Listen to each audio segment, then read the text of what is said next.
Hi there. My name is Paul Sugar, and I'm going to tell you the story of my near death experience and what I believe was the spillover effect from that near death experience.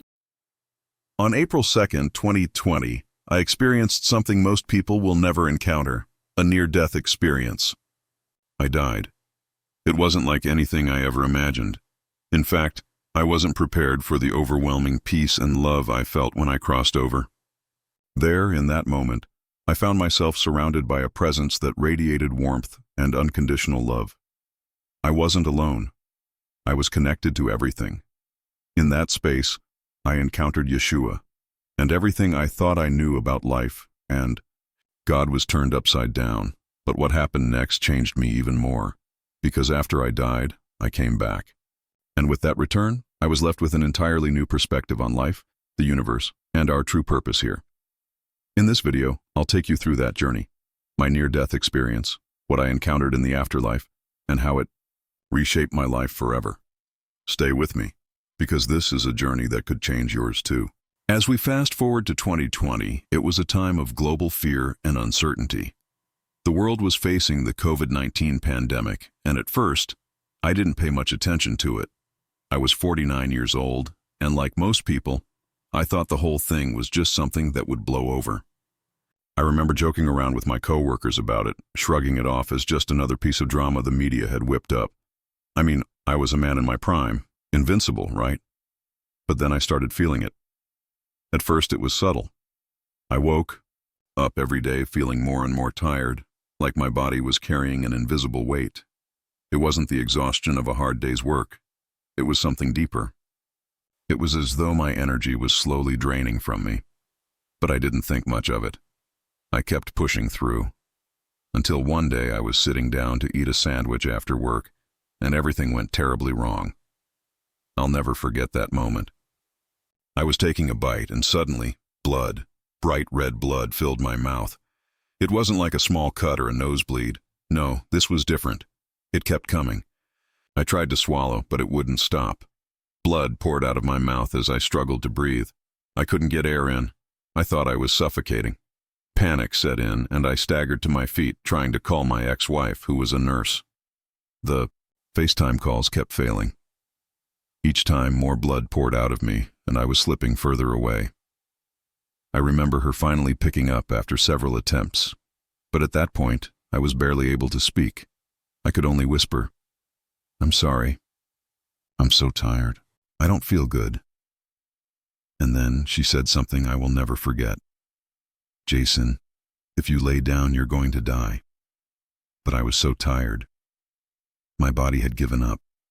So I did. I lied down. And that was it. I slipped into darkness. When I woke up, I didn't know where I was. The world was pitch black. My eyes couldn't adjust, and I was in a haze, surrounded by the hum of machines and the sterile smell of a hospital. I was strapped down to a bed, my hands and feet tied, unable to move more than a fraction of an inch. And there were people, doctors, nurses, their voices echoing in my ears. But the strangest thing wasn't the pain or the medical equipment. It was the presence I felt in the room. There, in the corner, by the ceiling, I could feel someone, or something. It wasn't visible, but it was there, and in that moment, I was overwhelmed with comfort. It was as though this presence was wrapped around me, keeping me safe, calm, and at peace. I had no idea where I was, how I got there, or even what day it was, but I felt this unexplainable warmth, and I wanted to be near it.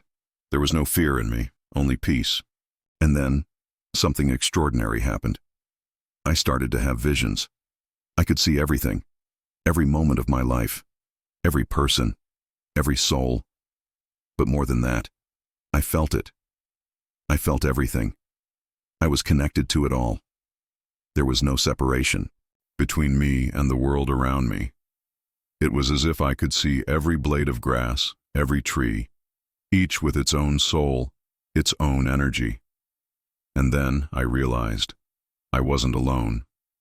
I could feel a presence so profound, so filled with love, that I was overwhelmed. It was God, Father, embracing me. In that moment, I understood everything. Everything about my life, about who I was, about the nature of existence. I had merged with the light, and I was one with everything. It was beautiful, and in that instant, I knew I was home. Then, just as I was floating in this sea of love, another presence appeared. This one was different. This one radiated a familiar energy, one that I had heard of all my life but had never fully understood until this moment. It was Yeshua, the being you know as Jesus Christ. He came to me, not in any physical form, but in pure energy, love, and compassion. It was like nothing I had ever felt before. He didn't speak with words like you and I do here, but telepathically, in a way that transcended language, transcended the need for verbal communication. In that moment, I knew without a doubt that he had always been with me, even when I had abandoned him. The love I felt from Yeshua was indescribable, far beyond the words we use to describe love here on earth. It was the love of the universe itself, of Father, of everything that ever existed, and the profound peace it brought washed over me completely. I felt forgiven, understood, and most of all, loved. But then, just as I was soaking in this moment of perfect peace, something shifted. Two large hands, warm, comforting hands, gently touched my chest. I didn't see them, but I felt them. They pushed me back gently, slowly, into my body. I didn't want to go back. I wanted to stay in that divine love, that peace. But as my being was pushed back into my physical form, the pain came rushing back. I didn't want to leave that space. I didn't want to leave the light. And with that, I woke up. When I woke up in that hospital room, I was in a state of disbelief. I was no longer the same person. Everything had changed. The world around me seemed dull. The light, the love I had experienced was still with me, but the weight of this body, this physical world, felt like a heavy burden. For months afterward, I lived in a state of depression. It wasn't the trauma of my near-death experience that bothered me. It was the fact that I had experienced true love and then been thrust back into this reality. I felt so disconnected from everything. My purpose seemed so far away, and I couldn't find my place in the world anymore. But as I struggled, I began to realize something. My journey wasn't over. This was just the beginning. My purpose on earth wasn't finished, and the love I felt during that experience was still within me. It wasn't just for me, it was for everyone. It was meant to be shared, to help others remember who they are, who they truly are. Now my journey is one of spiritual awakening. I've had many encounters since that day.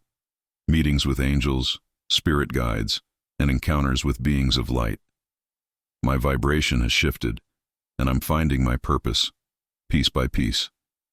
It hasn't been easy, but I'm learning, growing, and expanding into the person I was always meant to be. I know now that life is not just about surviving. It's about remembering who we are, divine, eternal beings of love. We are not separate from God, from the universe, from the divine light. We are one, and that is the greatest truth I've come to know. Thank you for taking the time to listen to my story. If my journey has resonated with you, if you feel a deep connection to what I've shared, I encourage you to explore your own path. Trust that you are more than just your physical form. You are a being of light and love. If you found value in this experience, please like, share, and subscribe. And don't forget to check out our new book, where I dive deeper into these spiritual insights and teachings. Remember, you are never alone, and the love of the universe is always with you.